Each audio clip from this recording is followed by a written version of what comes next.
Hello homeopaths, welcome back to my channel मीठी गोली doctor. आज हम डिस्कस करने वाले एक amazing topic nature's law of cure. आप सभी को पता है कि homeopathy based on nature's principal.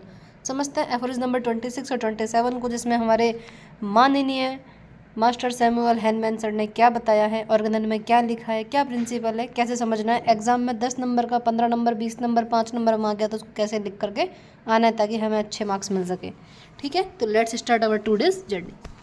सबसे पहले nature's law of cure in homeopathy. ठीक है, हम सभी को पता है कि होम्योपैथी जो बेस्ड है वो नेचर्स लॉ ऑफ क्योर पे है। सिमिलिया सिमिलम्बस ड्यूरेंटर जिसको हम पढ़ते हैं वो कार्डिनल प्रिंसिपल्स में आता है।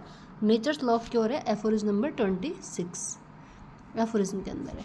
ठीक है, समझते हैं। सबसे पहले 26 में क्या लिखा हुआ है। A weaker dynamic affection is permanently extinguished in the living organism by a stronger one if the latter, while is different in kind, is similar to the former in its manifestation। इसको बताया गया है कि एक weaker जो affection है dynamic, वो कोई अगर स्ट्रोंगर बट सिमिलर होना चाहिए मैनिफेस्टेशन में। कैसा? सिमिलर। उसकी कंडीशन क्या है? सिमिलर। तो वो उसको परमानेंटली रिमूव कर देता है वीक वाले को। ठीक है, ये उसने बता दिया। The nature's law of cure is based on different natural experiments and observation made by Master Hahnemann.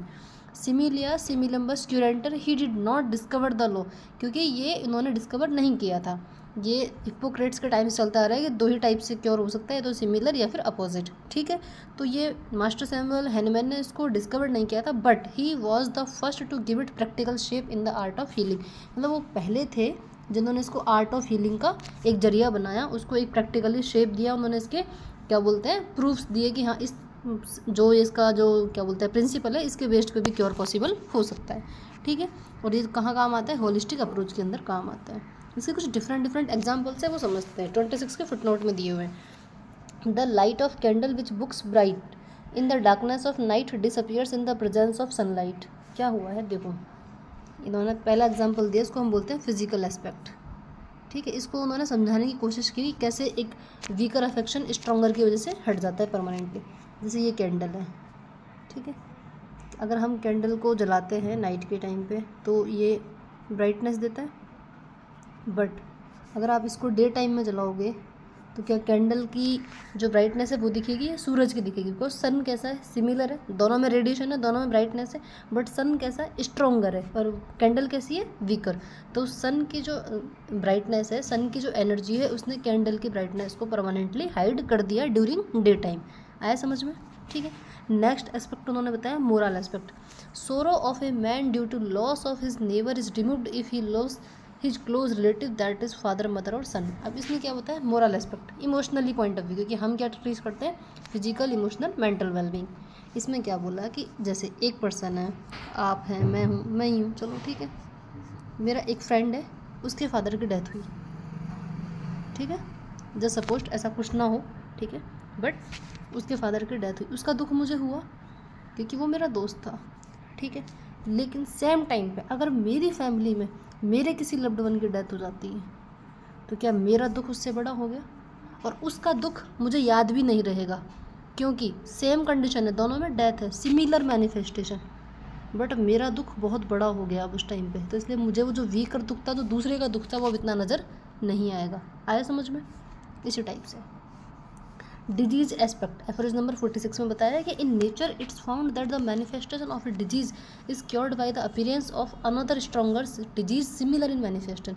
कि नेचर के पास भी कुछ ऐसी डिजीजेज होती हैं, बट उसकी एक लिमिट है, क्योंकि नेचर के पास में हर डिजीज़ के लिए स्ट्रॉन्गर डिजीज़ नहीं है, लेकिन कुछ डिजीजेज ऐसी होती हैं नेचर के पास में, जैसे like ophthalmia which is chronic in nature was cured in case of small pox because small pox is greater in strength than ophthalmia and can produce it. क्या होता है कि किसी बच्चे को ऑफ्थेल्मिया है या ब्लाइंडनेस है, ठीक है, ये कैसा है? वीकर अफेक्शन है, क्रॉनिकेबल ही है, ठीक है, लेकिन उसी को स्मॉल पॉक्स हो गया।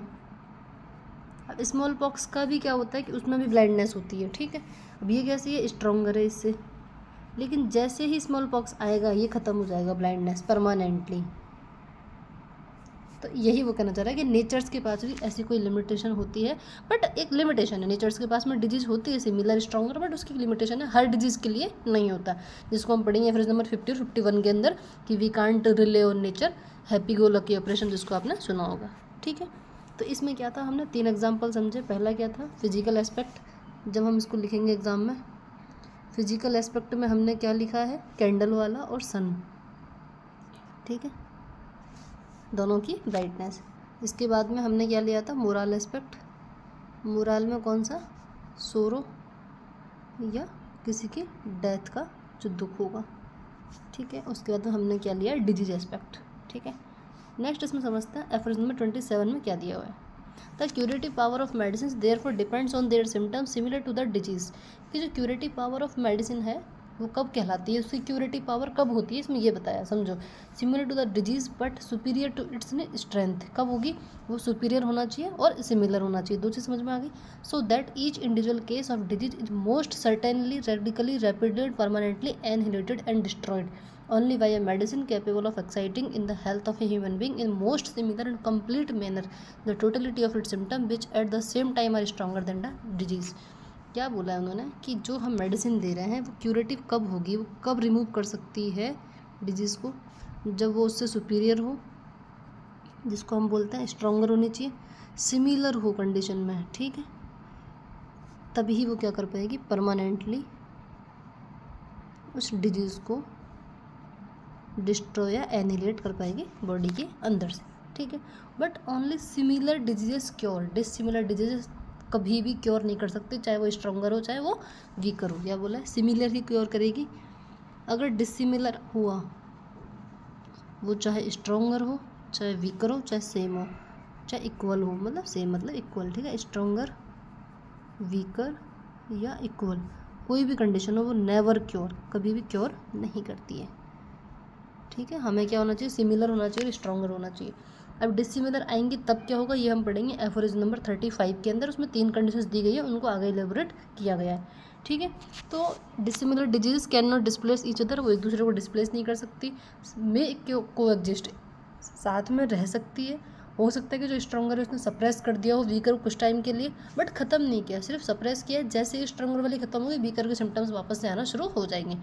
True cure requires dynamic similarity, ये आपको बार बार फोकस करना है कि अगर हमें परमानेंट पॉसिबल रैपिडली क्योर करना है जेंटल वे में, तो कैसी होनी चाहिए, सिमिलर होनी चाहिए और स्ट्रॉन्गर होनी चाहिए मेडिसिन, ठीक है।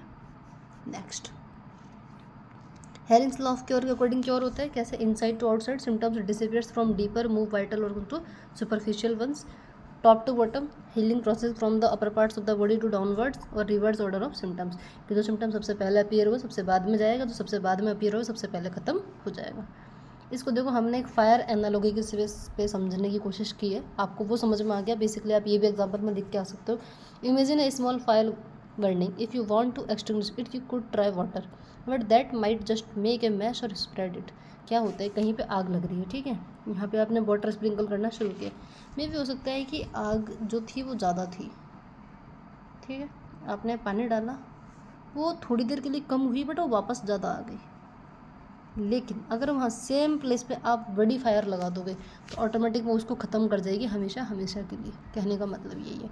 However if you introduce A slightly larger controlled fire that consumes the same fuel, it will quickly engulf and then extinguish the smaller fire entirely, leaving no trace. This is how the homeopathic remedy works. If is the stronger similar fire that burns out the disease, कि हमें कैसी होनी चाहिए, stronger और similar होना चाहिए, जो क्या कर देगा, डिजीज़ को हमेशा हमेशा के लिए ख़त्म कर देगा, उसका खात्मा कर देगा। बहुत सिंपल है ऑर्गेनम, बस थोड़ा सा अपने दिमाग सेंसेस को खोल के रखना है। कहाँ से हुई थी शुरुआत, प्रैक्टिकल एग्जांपल से, कि the genius of homeopathy lies in observing how natural substances when given to healthy individuals produce specific symptoms, जो कि सिमिलर होते। क्या हुआ था कि 1719 के अंदर, in the year of 1719, master Hahnemann Cullen's की मटेरिया मेडिका को ट्रांसलेट कर रहे थे फ्रॉम इंग्लिश टू जर्मन, ठीक है, पढ़ा होगा सबने। तब उन्होंने क्या पढ़ा कि सिनकोना मलेरिया को ट्रीट करती है ड्यू टू इट्स बिटरनेस, उसमें ये लिखा हुआ था।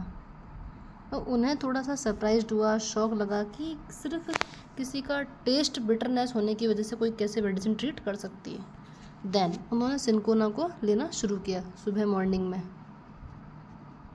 ठीक है, उन्हें जैसे ही लिया 3 से 4 दिन के अंदर उन्हें सिनकोना, मलेरिया वाले कैरेक्टर उनके अंदर आने लग गए, सिम्टम्स प्रोड्यूस्ड होने लग गए। ठीक है, उन्हें ठंड लगने लगी, चिल हुआ, फीवर आने लगा, वॉमिटिंग होने लगी। ठीक है, और यही सब सिम्टम किसके थे? मलेरिया के। तब उन्होंने क्या लगा कि while high doses of cinchona work can produce fever, chills and sweating symptoms similar to malaria in highly diluted homeopathic form, cinchona officinalis effectively cure malaria. तो उन्होंने बोला ये सिम्टम्स कि जो मेडिसिन जो सिम्टम प्रोड्यूस कर सकती है वो उसी सेम को क्योर भी कर सकती है। इसी को बोला सिमिलिया सिमिलम्बस क्यूरेंटर। तो 1790 से लेकर 1796, जिसको हम बर्थ ईयर ऑफ होम्योपैथी बोलते हैं, 6 साल तक उन्होंने इस पर क्या किया? एक्सपेरिमेंट किए। देन इस लॉ को उन्होंने अप्लाइड किया, प्रैक्टिकल एप्लीकेशन दिया उसका। ठीक है, एक और मोस्ट इम्पॉर्टेंट कि मास्टर हैनीमैन ने अपने लाइफ टाइम में 99 ड्रग्स को प्रूव किया था, ये भी आपको याद रखना चाहिए। सबसे पहले जो उन्होंने बुक लिखी थी उसको लिखा था मेडिसिन ऑफ एक्सपीरियंस, जिसमें होम्योपैथी मेडिसिन के बारे में उन्होंने लिखा था, और ये बुक उन्होंने पब्लिश्ड हुई थी उनकी 1805 में, मेडिसिन ऑफ एक्सपीरियंस, जिसके अंदर 27 ड्रग्स थी।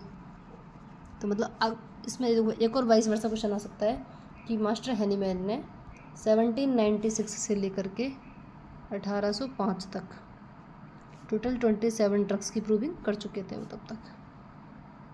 ठीक है, इसके अलावा आपको पता होगा कि मटेरिया मेडिका प्यूरा, जिसको फर्स्ट जो इसका एडिशन आया था 1811 के अंदर आया था, और इसमें जितनी मेडिसिन थी वो थी 66। ठीक है, तो ये आपको थोड़ा सा आइडिया रखना चाहिए कि कब किस में कितनी एडिशन में मेडिसिन थी, क्योंकि वाइवा के टाइम पे क्वेश्चन अक्सर पूछ ले जाते हैं तो थोड़ा दिमाग हिल जाता है। तो एक बार में साइड में नोट डाउन कर ले, बर्थ ईयर ऑफ होम्योपैथी से लेकर के कि 1790 में क्यूरेंस की मटेरिया मेडिका का ट्रांसलेशन किया था, 1796 में होम्योपैथी का बर्थ ईयर माना जाता है। ठीक है, 1805 में पहली बुक लिखी उन्होंने जिसका नाम था मेडिसिन ऑफ एक्सपीरियंस, जिसमें 27 ड्रग्स मेंशन थी, और देन उसके बाद में लिखी मटेरिया मेडिका प्यूरा, जिसके 6 एडिशन थे। प्यूरा फर्स्ट जो आई थी 1811 में। ठीक है, इसी टाइप से। तो ये समझ में आया। नेक्स्ट, क्लिनिकल सिग्निफिकेंस क्या है इसका? Understanding aphorism 26 and 27 along with Hering's law is Paramount for effective homeopathic practice. इसको हम अपनी जो प्रैक्टिस होगी आगे क्लिनिकल, उसमें काम आएगा। रेमेडी चॉइस में कि जितनी रेमेडी हमने बताया कि सिमिलर होनी चाहिए। ड्रग पोर्ट्रेट बनाते हैं हम, ड्रग पोर्ट्रेट को डिजीज़ पोर्ट्रेट से मैच करते हैं, पेशेंट की टोटलिटी से, और जितनी सिमिलर मेडिसिन होती है वही हम उसे प्रिस्क्राइब कर देते हैं। कन्फर्मिंग क्योर, अब अगर क्योर हेरिंग्स लॉ के अकॉर्डिंग हो रहा है तो उसका मतलब वो क्योर सही है, अगर उसके अपोजिट में हो रहा है तो क्योर नहीं है, वो सप्रेशन है। पेशेंट एजुकेशन की अगर हम बताते हैं, समझिए आज इंडिया के अंदर लैक ऑफ एजुकेशन, जिसको हम बोलते हैं कि एक पेशेंट है वो किसी होम्योपैथ पर ट्रस्ट क्यों नहीं कर पाता। मतलब ट्रस्ट इन द सेंस कि अगर जैसे मुझे फीवर है या मेरे आसपास किसी को फीवर है, तो अगर उसके पास 3 डिस्पेंसरी है, होम्योपैथ, एलोपैथी और आयुर्वेदा, तो वो सबसे पहले पता है कहाँ जाएगा? एलोपैथिक फार्मेसी के पास। भले ही होम्योपैथिक डॉक्टर वहाँ बैठा हो जिसने 5.5 साल लगा के BHMS की हो, पूरी अपनी डिग्री ली हो, बट उसके बावजूद भी वो 2 साल वाले जिसने B फार्मा कर रखा है उस एलोपैथ की फार्मेसी पे जाकर के फीवर की मेडिसिन लेके आएगा, ना कि उस डॉक्टर के पास जिस डॉक्टर ने अपने 6 साल लगा दिए उस डिग्री के बारे में सीखने में, बिकॉज लैक ऑफ एजुकेशन। क्योंकि उसे ये पता ही नहीं है कि ये जो मीठी गोलियां हैं कैसे काम करती है। ठीक है, अगर आपके पास पेशेंट आता है, वो आपसे बोलता है डॉक्टर साहब कैसे काम करती है, आप भी बोलते हो हाँ बस जाती है, उसको समझाइए कि हमारा जो प्रिंसिपल है साहब, सिंपल सी बात है कि हम जो रेमेडी देते हैं उस मेडिसिन को जड़ से, उस डिजीज़ को जड़ से ख़त्म करती है, बाय रूट। क्यों? क्योंकि जो जिस चीज़ से प्रोड्यूस हुआ है वही उस चीज़ को ख़त्म कर सकता है। जहर को जहर काटता है, लोहे को लोहा काटता है, इट इज़ द सेंस। ठीक है, तो ये भी काफ़ी इम्पोर्टेंट चीज़ है। How to write an exam, exam में कैसे लिखोगे आप सबसे पहले। 10 नंबर का क्वेश्चन पूछ देता है most of the first year और सेकंड ईयर के अंदर, ठीक है। 10 नंबर का क्वेश्चन है, ऑलमोस्ट 2 से 3 पेज लिख के आओगे। क्या लिखना है सबसे पहले, heading nature's law of cure, अच्छी सी ऐसे बना के मस्त सी हेडिंग लिखो। एफोरिज्म लिखो 26, 27, ठीक है। इंट्रोडक्शन पार्ट में क्या लिखोगे, इंट्रोडक्शन में आप लिखो सबसे पहले उसकी जो लाइन एग्जैक्ट लिखी हुई है, a weaker dynamic affection is permanently extinguished by the stronger similar in former in manifestation, ठीक है। पूरी लाइन लिखी है, उसको ऐसे स्लैश लगा के अच्छे से। देन उसके अंदर लिखो it's means it based on natures law of natural experiments on plants, जो भी है मास्टर सैमुअल हनमन ने इन 1796, इस तरीके से आपको सिंकोना का एग्जाम्पल देना है। देन मैन बॉडी में आप उसको लिखो तीनों एक्सपेक्ट, फिजिकल, ठीक है, विथ एग्जाम्पल मोरल और डिजीज एस्पेक्ट, ठीक है। तीनों को डिस्क्राइब करो, ज़्यादा लेंथी नहीं करना, डिस्क्राइब करना है थोड़ा थोड़ा, ठीक है। उसके बाद में लिखना है डायग्राम फ्लो चार्ट, इस टाइप से फ्लो चार्ट बना के आओ। नेचुरल डिजीज़ वीक है, हमने स्ट्रॉन्गर सिमिलर मेडिसिन डिजीज़, अब इसको देखो और अच्छा आप बना सकते हो। सबसे पहले एक बताया कि नेचुरल डिजीज़, ठीक है, उसके बाद हमने मेडिसिन दी, ठीक है। ब्रैकेट में लिखो while vital force is passive या रेस्ट फेज या वीक, ठीक है। नेक्स्ट आप इसमें लिखो कि जब मेडिसिन दी उसके बाद क्या बन गया, आर्टिफिशियल मेडिसिन डिजीज़, ये आर्टिफिशियल डिजीज़, और ये कैसी है, स्ट्रॉन्गर, ब्रैकेट में लिख दो स्ट्रॉन्गर।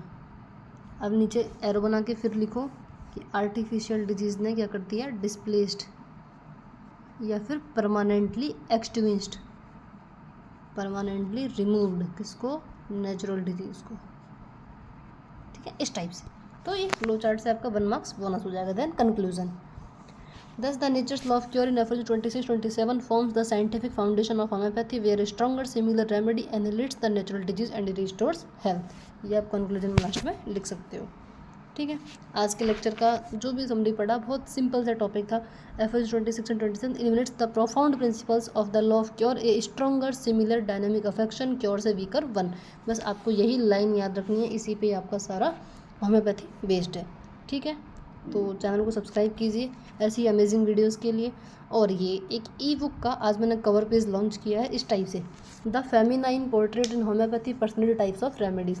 तो इसमें जितने भी होम्योपैथी में फीमेल जो पर्सनैलिटीज़ हैं, ठीक है, जैसे sepia, puls, silicea, ignatia, platina, aurum met, जितने भी है possible to possible first BHMS first year से लेकर 4th ईयर के एग्ज़ाम में आने वाली, उन सबको इसमें एक जगह लाया गया है, उसकी पर्सनैलिटीज़ को अच्छी अच्छी मिनोमिक्स से, अच्छी अच्छी ट्रिक्स है उनको याद करने के लिए, ठीक है।